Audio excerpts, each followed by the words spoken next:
adventurer, and welcome back to my channel and welcome back to Explore Your Story.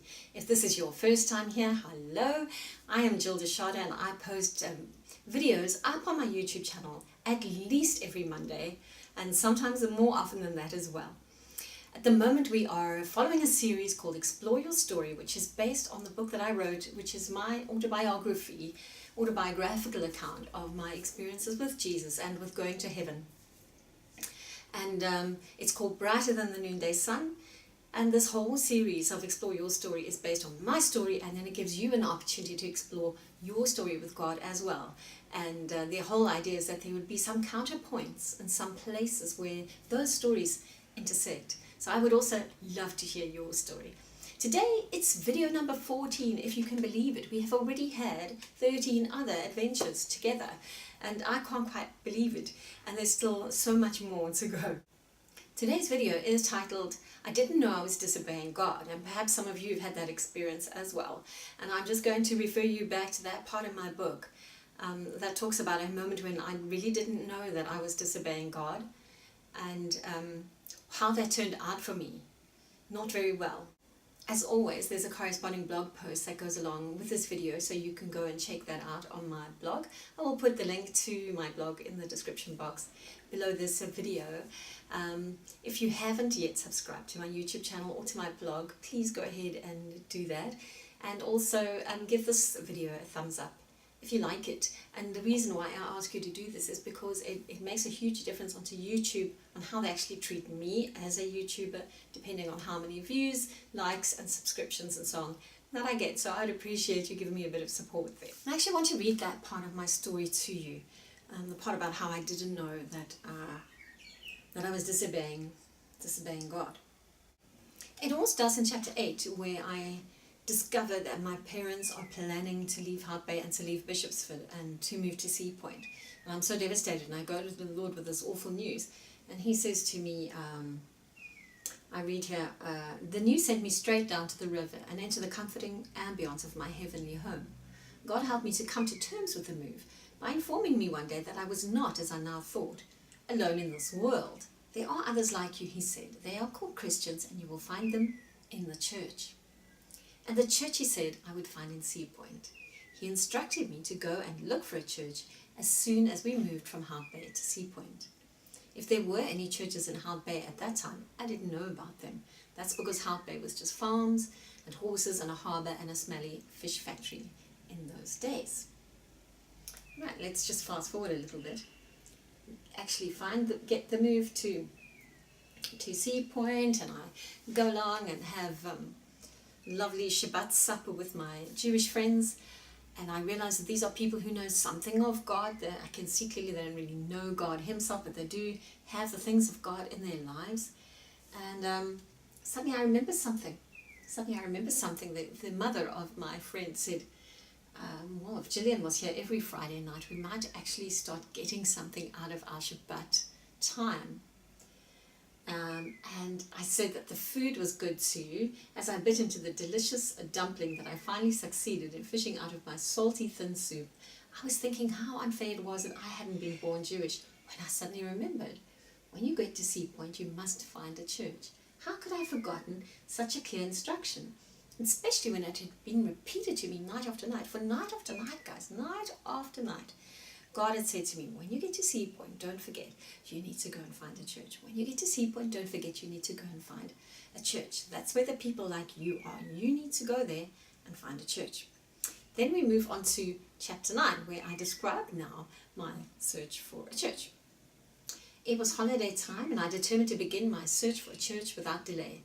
I was sure now that that was where I would meet God again. Had he not said that there were others like me called Christians and that I should look for them in the church? I cheered up considerably.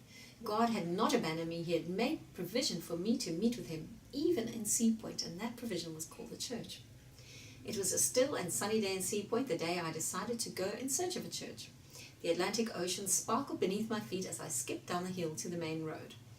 Cars crawling along the beach road next to the corniche gave off the occasional flash like a camera as the sun caught their windows and reflected back.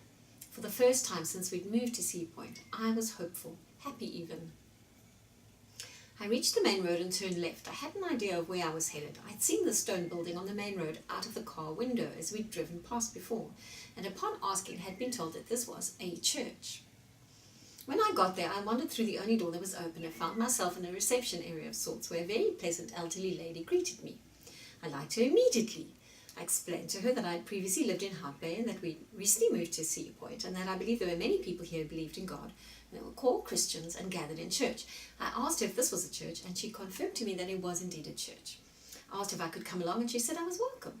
She told me the times of the Sunday service and then suggested that I should also think of joining 7-Elevens. That's on a Tuesday evening, especially for children between the ages of 7 and 11. See, that's why we call it 7-Elevens. I could hardly believe my ears, guys. Other children my age, lots of them who knew God. My heart swelled with joy and anticipation. So I'm going to stop reading there and just carry on telling you the story. It was so exciting for me because I couldn't wait to meet children who also knew God like I did. This was a dream come true. I was getting very, very lonely in my walk with the Lord at that time. So what happened was I persuaded my mother to come with me to a Sunday service. And it was a Methodist church, and she'd been christened in a Methodist church, and she said to me, well, I suppose it'll be all right, it's a Methodist church. You know, my mom didn't have a clue what Christianity or what church was actually all about. And along we went, and it was kind of enjoyable. And then Tuesday night came. Tuesday afternoon, should I say. It was not a nighttime thing, it was an afternoon thing, because I went on my own, and don't forget, I was only, 10 then? 9, 10? So down the road I went, all the way down the long hill to the main road, and I went in to join the 7-Elevens. Well, first of all, it was Shrove Tuesday. Now, this is something that the traditional churches uphold. They make pancakes, who knows why, it's got nothing to do with the Bible and with God or Jesus or anything, but they make pancakes to celebrate something. Yeah, I'll find out what Shrove Tuesday actually is, guys, and I'll go and put it on the corresponding blog post. But for now, I don't feel like interrupting this video to go and do my research properly. So they were making pancakes, and I found that very blasphemous. I think I was a very serious about God, you know, and I didn't find making pancakes in the house of God to be a very spiritual or appropriate kind of activity at all. So I was a little bit off by that, but I tried not to be judgmental. Then they did running races. Not my best. Never has been, never will be. I'm not one of those kids who's into competition, running, jumping. No, obviously you can see I'm the kind of child that likes to go down to the river and go into heaven and meet God. So the running races didn't really do it for me. Of course, I came last, or second last, or third last. I wasn't that bad, but I wasn't that good either. And finally the spiritual part came. Finally, the leaders, who were very nice, said, all right, let's all settle down now. We're going to say a prayer. Oh, thank goodness, isn't that why we were all here? So that we could meet with God. So I was looking forward to this. We're all going to enter into the presence of the Lord and pray and hear from Him. Well, it wasn't like that at all. The children were awful. The way they prayed was so fake. And even the leaders, nice as they were, I just knew in my soul that nobody in that room, they were just religious, and the children were just there because their parents were Methodists, and the leaders were just nice. You know, like in those days you used to get goody-goody two-shoes Christians. People who didn't want to be bad were Christians, but they weren't really born again as such. They didn't really, or if they were, they really had no personal experience with God whatsoever. And this is how it was, and I was devastated. And I excused myself and I charged out of there. And they said, will we see you again next week? And I'm like, I just ran and I cried the whole way home. I was devastated, very, very grieved in my spirit. And that was it. I never went back there. And all the way home in my mind, this little phrase was running, God is not in the church. God is not to be found in the church. God is not to be found in the church. What had I done? I had totally forgotten that God was the one who instructed me to find a church. So I did not know that I was disobeying God. I couldn't figure that out. And of course I didn't share any of this with my family. They couldn't help me. They just thought I was weird. You know, I was a laughing stock of my family. Let's put it that way. They thought I was maybe vaguely cute and very weird. And something to poke fun at. So all of this God stuff, they just laughed at me. So I just didn't ever go back there. I didn't go and find another one. I didn't do anything. Now let's fast forward, it's say 19, 20 years. I'm now back with the Lord again. I'm in church again. I've been going along to this church, this Anglican church in Kenilworth in Cape Town. And one day I go there and it's just horrible. The pastor is horrible to me. No one's taking any notice of me. I went there with an Israeli converted friend of mine, and so of course everyone just helped her. Everyone was busy discipling her and helping her, listening to her story. She was like the important one. Not that I wanted to be important, but I was completely neglected in that church in every way as a new believer. I think they were just not used to people being new believers unless you came from some other religion. So I was just very unhappy there, and I decided I'm going to leave. And one day I said to the Lord, well, I'm going to leave church. And he spoke to me and he said, if you do, 19 years of wandering in the wilderness will happen to you as happened before. And he took me straight back to that previous time when I was 9 or 10 and I'd run away from church. And he said to me, the same thing will happen to you. And then he showed me what the cost of my disobedience had been. I had not known that I had disobeyed God. All along, I thought I was quite justified in the decision that I'd made. I thought I was quite justified in running away from that church. I was very grieved, and I thought it showed, honestly, how spiritually attuned I was compared to all these other people who clearly didn't know God at all. So let's move on to chapter 10 of my book, which is after I've run away from the church as a child.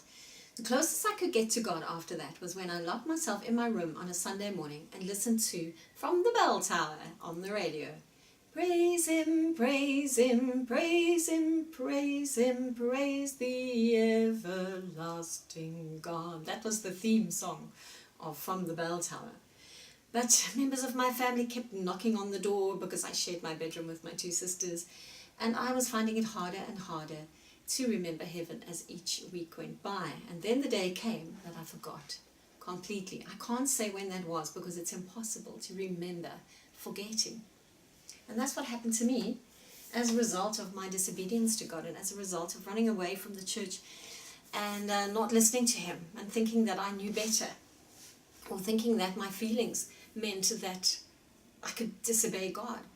And I've noticed that there are 3 things for me that really stick out as I've analyzed my story now as an adult and thought about it deeply. And these are the 3 things that have emerged that I want to share with you today. Number 1, church was not what I had hoped that it would be. It was far from what I had hoped that it would be. I hoped it would be like heaven, like my experiences that I experienced in heaven. Or at least just a whole bunch of people who highly, highly enthusiastic about God and about the Lord, who could swap stories and say, oh, he said this to me and he did this with me. That's what I thought church would be. And you know, it is an indictment against the church that I chose to go to, that it was really a dead church. And a dead church is a terrible thing because there are people like I that wander in and get completely the wrong idea about God and think that perhaps God is dead because the church is dead. That church was, I didn't know, but that was really a dead church. That was a church that had no spiritual life. It was just a traditional dead church of very nice people, most of whom probably did not know God. And so church was definitely not what I'd hoped it would be. So I wonder, have you had that kind of experience at all, where church has just not turned out to be what you hoped that it would be? Have you had an experience like that, where church has turned out to be, you know, just not what you hoped it would be? Maybe your church has turned out to be not what you hoped it would be, maybe in a situation that you've been going through, or something, or you just realize everybody in church, most of the churches you go to just seem to be a lot less honest, or have a lot less integrity when it comes to the things of the Lord. Perhaps church is just not what you hoped it would be. Perhaps you thought and hoped that church would be full of very sincere people who are seeking the Lord together in an honest, transparent journey of faith. But perhaps it's just full of a bunch of pretenders and hipsters and I've got nothing against hipsters, I'm just saying. Pretenders and fakers and posers. And maybe church is just so highly hyper charismatic that it's, getting on your nerves and it seems insincere. Whatever it is, the church is not what you had hoped it would be. That's what it was for me, and it's caused me to run away from the church. But that was the biggest mistake of my life. It was a huge mistake. So I want to ask you to just think about that for a minute if you are in that situation. The second thing that emerged from my story for me, which I think is something that played in my mind for many years. I always believed it. I took on board a lie in that moment, and the lie was this: God is not in the church. God is not in the church. Now, the fact that that was a dead church, where the people did not know God very well, or very few of them did not mean that God was not in the church. But I came to that conclusion, and my little childish mind reached that conclusion. I had nobody to help me.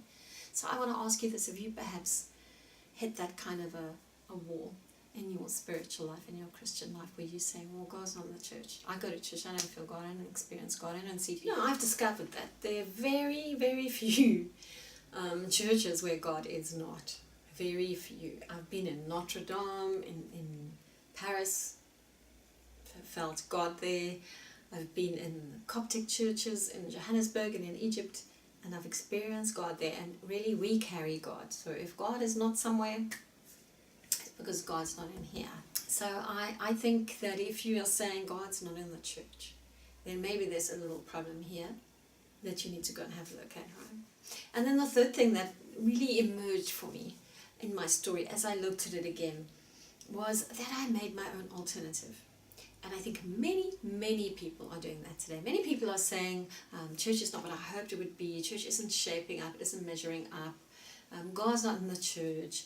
And they are making their own alternatives, and that's what I did. I had this weird little ritual that I used to do. I used to go and lock myself up in my room, put on From the Bell Tower, which is these old-fashioned hymns that would play on a Sunday. I used to do this on a Sunday because I was aware church happened on a Sunday, and then I would feed the seagulls out my bedroom window with crusts of bread and so on, because I knew that God wanted us to look after the animals. Remember from my story that I was very aware that God put us, I was in what I would call our Edenic phase of life, as in that phase of life which comes out of Eden, where we are still conscious that we've been put in charge of the earth, the environment, the ground, the animals.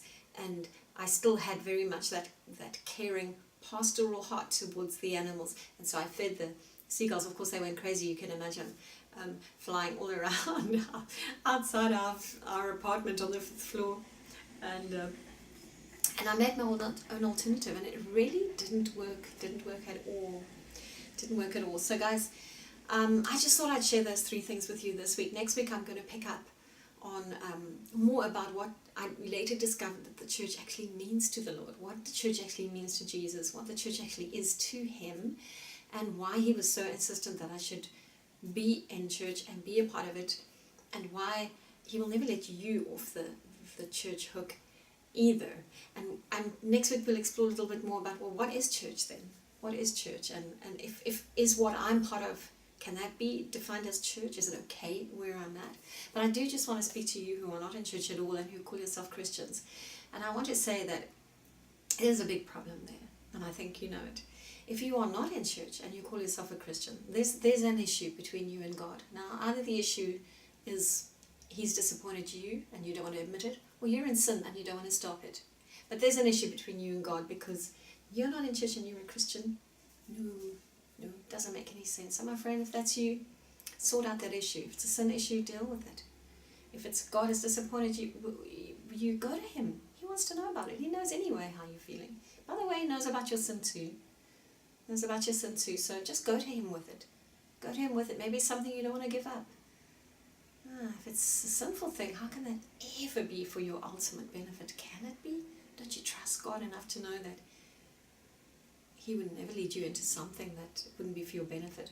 And he would never forbid you from experiencing something that is for your benefit. So go to him with these things. You know, he's there. He's not judging you, because don't forget, his blood has already washed you clean. His blood has already washed you clean from everything you could ever do. Or will have done in the past, or are currently engaging in now, or will do in the future. So I'm going to pick it up again next week, and we've got a lot more to say on this subject. Until then, Avante.